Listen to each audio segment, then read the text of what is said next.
একটা ঘুম না আসা খবর, চেনা শহরের বুকে ফুটফুটে এক মেধার মৃত্যু। আসলে এ শুধু মৌমিতার মৃত্যু নয়, একটা পরিবারের হাসি ও আনন্দের মৃত্যু। এই এক মায়ের কোল ফাঁকা হয়ে যাওয়ার নিঃশ্বাস, নিজেকে নিঃস্ব করে যে বাবা মেয়েকে বড় ডাক্তার করে তোলার স্বপ্ন দেখেছিল, সেই স্বপ্নের মৃত্যু। বন্ধু আত্মীয় পরিজন আর তার সাথে জুড়ে থাকা অভাগা রোগীদের ভরসার মৃত্যু। নতুন ঘটনা তো নয়, শুধু মৌমিতাদের নাম বদলে যায় দিনের পর দিন খবরের কাগজে। নতুন হেডলাইন তৈরি হয়, লোক দেখানো প্রতিবাদ, প্রশাসনিক তৎপরতায় সব ধামাচাপা পড়ে যায়। আর আমরা ফেসবুকের ক্যাপশনে দু কথা সমবেদনা জানিয়ে সব দায়িত্ব থেকে মুক্তি নিই। বছরের পর বছর ভালো রেজাল্ট করে মায়ের কোল ছেড়ে যে মেয়েটি ডাক্তার হওয়ার স্বপ্ন পূরণ করতে এসেছিল, ধর্ষকদের লালসায় তার মৃত্যু উপহার দিল। এ যেন এক নির্লজ্জ বেহায়া সমাজ। যে মেয়েটা মানুষের সুরক্ষার কাণ্ডারি হতে চেয়েছিল, সুপরিচিত এক মেডিকেল কলেজে, তার সুরক্ষার এই অবস্থা। তাহলে স্কুল কলেজে যাওয়া মেয়েটির বর্তমান দিনে কতটা নিরাপদ রাস্তায়? কি শিখছে আগামী প্রজন্ম এবং ওদের অভিভাবক? তাদের স্বপ্ন দেখার সাহস কমবে না তো? সন্তানদের কেরিয়ার ও স্বপ্ন পূরণ করতে গিয়ে তাদের হারিয়ে ফেলার ভয় দেশ থেকে আরো একটা ভালো ডাক্তার কিংবা ইঞ্জিনিয়ার কমে যাবে না তো?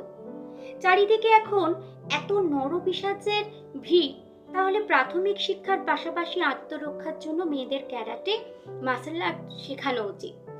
মেয়েদের সুরক্ষা নিয়ে এত প্রশ্ন ওঠে, মানুষ হিল্লি করে, কেন ওদের জন্য লেডি স্পেশাল, কেন ওদের জন্য আলাদা সুযোগ? তাহলে উত্তর দিতে হবে সেই নির্লজ্জ মানুষদের। কে দায় নেবে এই মৃত্যু? কে দায়িত্ব নেবে মেয়েদের নিরাপত্তা? এমন শিহরিত ঘটনা ঘটলে বারবার প্রশ্ন উঠবে মেয়েদের সুরক্ষা নিয়ে। নারী মানে শুধু নিজের আদরের স্ত্রী নয়, নারী মানে মা, বোন, দিদি, মেয়ে। তারা সমাজের এক একটা সম্পদ। তাদের নিরাপত্তার দায়িত্ব কি সকলের নয় কি? কাকে ভরসা করব আমরা? রাস্তার মধ্যে যে ছেলেটি মোটিভেশন নিয়ে কথা বলে, নৈতিকতা শেখায়, সে ছেলেটি ফেসবুকে সুন্দর মেয়েদের চ্যাটিং এ ইমপ্রেস করে, অন্ধকারে বয়স বাড়লে গুগলে সার্চ করে www আসক্তি মোহ।